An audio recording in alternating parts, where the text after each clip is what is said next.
ராஜபாளையத்தில் தொழில் போட்டி காரணமாக தனியார் ஓட்டுநர் பயிற்சி பள்ளி உரிமையாளர் மீது கொலைவெறி தாக்குதல் நடத்திய சம்பவம் பரபரப்பை ஏற்படுத்தியுள்ளது.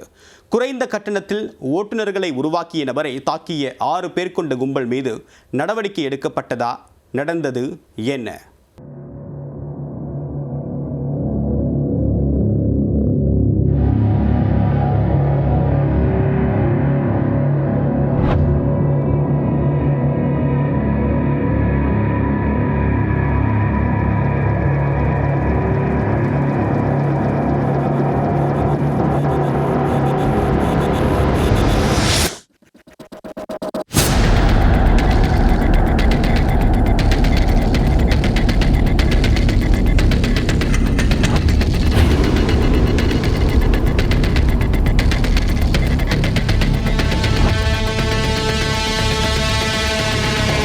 குறைந்த கட்டணத்தில் நிறைவான சேவை என்ற கொள்கையுடன் டிரைவிங் ஸ்கூல் நடத்தியவர் பகையை சம்பாதித்துள்ளார்.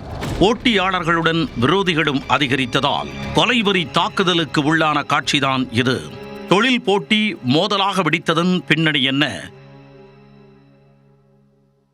விருதுநகர் மாவட்டம் ராஜபாளையம் பெரிய சுரைக்காய்பட்டி தெருவைச் சேர்ந்தவர் 48 வயதான குருமூர்த்தி. இவர் ராஜபாளையம் காந்தி சிலை ரவுண்டானா அருகில் காம்ப்ளெக்ஸில் ஓட்டுநர் பயிற்சி பள்ளி வைத்து நடத்தி வருகிறார். மேலும் ஓட்டுநர் பயிற்சி பள்ளி சங்க செயலாளராகவும் இருந்து வருகிறார். அதே பகுதியில் உள்ள மற்ற பயிற்சி பள்ளிகளை விட குருமூர்த்தியின் டிரைவிங் ஸ்கூலில் குறைவான கட்டணமே வசூலிக்கப்படுவதாக கூறப்படுகிறது.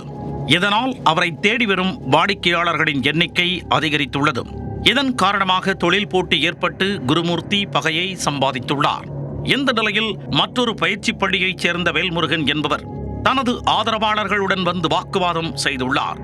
அப்போது வேல்முருகன் குருமூர்த்தியை கடுமையாக தாக்கியுள்ளார். இதையடுத்து மற்றொரு நபர் சண்டையை விலக்கி விடுவது போன்று அவரும் குருமூர்த்தியை கண்மூடித்தனமாக தாக்கியுள்ளார். தனியாக மாட்டிய அவரை 6 பேர் கொண்ட கும்பல் கொலை வெறியுடன் தாக்கினர்.